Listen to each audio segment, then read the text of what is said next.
আসসালামু আলাইকুম। Welcome to my YouTube channel BCS short drill. এখন আমি আপনাদের একটি গুরুত্বপূর্ণ অঙ্ক সমাধান করে দেখাবো দুই পদ্ধতিতে, বিস্তারিত এবং সংক্ষেপে। অঙ্কটি 18তম বিসিএসে আসছে। এটা খুবই গুরুত্বপূর্ণ অঙ্ক। এই টাইপের অঙ্ক প্রায় এসে থাকে। আচ্ছা, অঙ্কটা কি, যে প্রতিটি ৩৬০০ টাকা করে দুটি টেবিল বিক্রি করা হলো। একটিতে 20% লাভ এবং অন্যটি 20% ক্ষতিতে বিক্রি করা হলো। সর্বমোট কত টাকা লাভ বা ক্ষতি হয়েছে? তা এখন দেখুন, এই অঙ্কটা আমাদের মোট লাভ বা ক্ষতি চাওয়া হয়েছে। এই অঙ্কটা যদি কত পার্সেন্ট লাভ বা ক্ষতি চাওয়া হতো তাহলে অঙ্কটা খুবই ইজি ছিল, তাহলে আমরা খুব সহজে করতে পারতাম। সেক্ষেত্রে কিভাবে করতাম দেখুন, যদি বলতো যে তাহলে একটা শর্টকাট টেকনিক ছিল যে এই টাইপের অঙ্কের মনে রাখবেন সবসময় কিন্তু ক্ষতি হয়, সব সময় ক্ষতি হবে। তাহলে এই টাইপের অঙ্কে যদি ক্ষতির পরিমাণ চাইতো, মানে শতকরা হার চাইতো, তাহলে টেকনিকটা খুবই ইজি ছিল। দেখেন, 1% যেহেতু যে কোনো একটা পার্সেন্ট উপরে লিখতাম, তাহলে 20 উপরে লিখতাম, নিচে 10 দিতাম, তারপরে স্কোয়ার দিয়ে পার্সেন্টে দিতাম, এটাই হতো অ্যান্সার। তাহলে এটা হচ্ছে কত, 20 আর 10 কাটলে 2 তার স্কোয়ার, তার মানে হচ্ছে 4% হচ্ছে ক্ষতি। এই অঙ্ক সবসময় ক্ষতি হয়, তো এটা হয়ে যেত। কিন্তু যেহেতু অঙ্কটা আমাদের পার্সেন্টেজ চাইনি, শতকরা আমাদের বলছে মোট কত লাভ বা ক্ষতি হয়েছে সেটা চাইছে। এটা আমরা বিস্তারিত করব। তা বিস্তারিত করব দুইভাবে করব। তো প্রথমে দেখুন আমরা একভাবে করি। প্রতিটি দ্রব্য প্রতিটি ৩৬০০ টাকা করে দুটি টেবিল বিক্রি করা হলো। তাহলে প্রথমটা যেহেতু লাভ হয়েছে, তাহলে আমি ধরি ক্রয় মূল্য 100। তাহলে এখন এখানে 20% লাভে বিক্রয় মূল্যটা কত?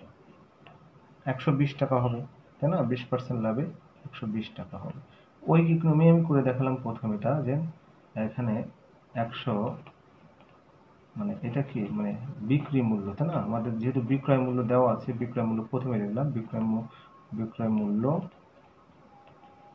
120 টাকা হলে ক্রয় মূল্য কত?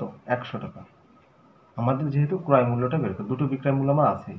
আচ্ছা, তাহলে বিক্রয় মূল্য যদি 1 টাকা হতো, তাহলে ক্রয় মূল্য কত হতো? 100/120। আচ্ছা, যদি আমার বিক্রয় মূল্য যেহেতু দেওয়া আছে, বিক্রয় মূল্য কত? ৩৬০০ টাকা। ৩৬০০ টাকা হলে ক্রয় মূল্যটা কত হবে? ক্রয় মূল্যটা হবে তাহলে বেশি, ৩৬০০ দিয়ে গুণ দিলাম। আমি বিস্তারিত করতেছি। এটা কাটাকাটি করলে এখানে 3×32 3, আর শূন্য বসে যায়। তাহলে এখানে দাঁড়ায় হচ্ছে 100 আর 30 গুণ করলে 3000 টাকা। আচ্ছা, হয়ে গেল। আচ্ছা, দ্বিতীয় ক্ষেত্রে দেখুন ক্ষতি হয়েছে। তা দ্বিতীয় ক্ষেত্রে একইভাবে আমরা করতে পারি যে 20% ক্ষতিতে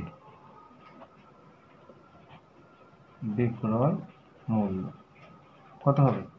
80 টাকা হবে, যেহেতু ক্ষতিতে 80 টাকা হবে, তাই না? 20% ক্ষতি, 100 টাকার জিনিস 80 টাকা হবে। এটাও আমরা সেম করি, যে বিক্রয় মূল্য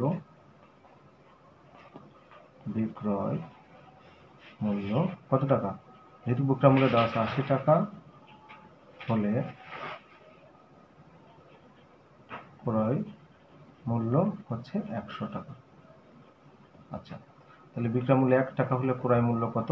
1/80 টাকা। আমাদের বিক্রয় মূল্য দেওয়া আছে ৩৬০০ টাকা, ক্ষতিতেও ৩৬০০ টাকা বিক্রি করছে, তাহলে কত হচ্ছে? ৩৬০০ টাকা। আচ্ছা, ৩৬০০ টাকা।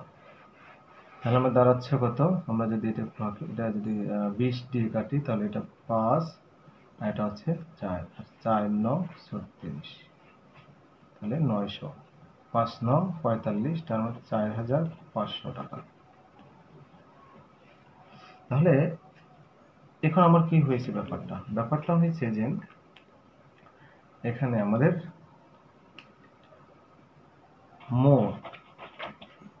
মোট এক্ষেত্রে কস্ট প্রাইসটা দেখি। মোট কস্ট প্রাইস অর্থাৎ মোট ক্রয় মূল্যটা কত হয়েছে। দেখুন ক্রয় মূল্য আমরা বুঝি একটা 3,000, একটা 4,500, তাহলে মোট ক্রয় মূল্য হচ্ছে 3,000 আর 4,500 সমান সমান হচ্ছে 7,500 টাকা। আচ্ছা, আমাদের মোট সেলিং প্রাইস কত, মোট বিক্রয় মূল্য প্রত্যেকটা 3600 টাকা করে গেছে, মানে একটা বেশি 3600 টাকা আর একটা বেশি 3600 টাকা, তাহলে দুইটা মিলে আমার বিক্রি করছে হচ্ছে তাহলে 7,200 টাকা। দেখেন আমার তাহলে কত হয়েছে, সেলিং প্রাইস হচ্ছে 7,200 টাকা আর কস্ট প্রাইস অর্থাৎ ক্রয় মূল্য হচ্ছে 7,500 টাকা। তাহলে বেশি কোনটা, ক্রয় মূল্যটা। তাহলে আমার এখানে কি হয়েছে, আমি বলতে পারি যে ক্ষতি হয়েছে। সে ক্ষতি কত, 7,500 টাকার থেকে 7,200 টাকা বিয়োগ দিলে আমরা পাচ্ছি হচ্ছে 300 টাকা। তাহলে আমাদের সর্বমোট 300 টাকা ক্ষতি হয়েছে, এটাই হচ্ছে আমাদের অ্যান্সার।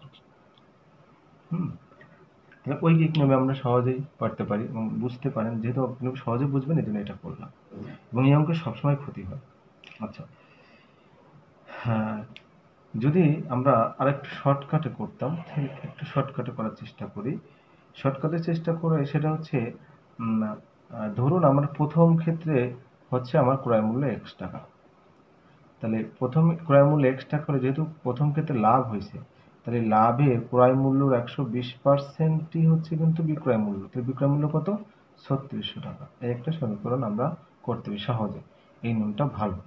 দেখুন তাহলে এখান থেকে আমি x এর মান যদি বের করতে চাই, তাহলে 120% মানে নিচে 100 আর 3600, তাহলে এখান থেকে x এর মান বেরোচ্ছে আমার 3600, 100 উপরে যাচ্ছে এই পাশে, যে 120 নিচে আসছে, কাটাকাটি করলে এখানে 3 30, তার মানে হচ্ছে 3,000 টাকা।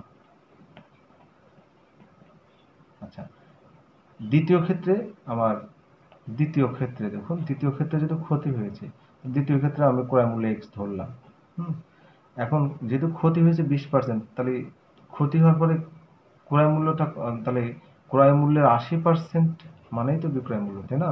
যেহেতু ক্ষতি হয়েছে, তাহলে সেটাও কিন্তু 3600 টাকা দ্বিতীয় ক্ষেত্রে। তাহলে এটাকেও আমরা একইভাবে সেম ভাবে যদি করি, তাহলে y × 80/100, এখানে হচ্ছে 3600 টাকা।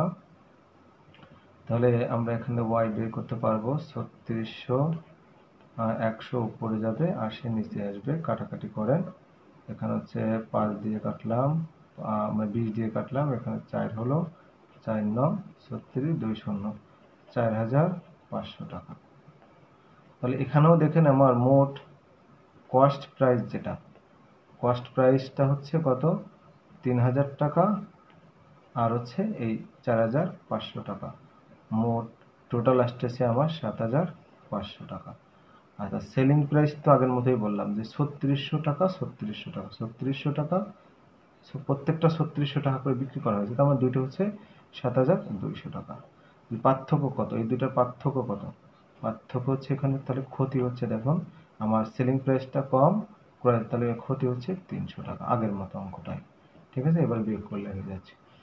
এভাবে অঙ্কটা আমরা সহজে করতে পারি। এই অঙ্কটা খুবই ইম্পর্টেন্ট আসে। তবে যদি এভাবে না এসে যদি পার্সেন্টেজ চাইতো, সরাসরি লাভ ক্ষতি না শুধু পার্সেন্টেজ, তাহলে আমরা এভাবেই করব। ফরম্যাটটা এরকমই, যে পার্সেন্টটা সেম পার্সেন্টেজ দেওয়া, যেটা থাকবে উপরেই, নিচে 10 থাকবে, তার স্কোয়ার করলে, তাহলে এতটুকু করলে আমার অ্যান্সারটা হয়ে যায়, সহজেই হয়ে যায়।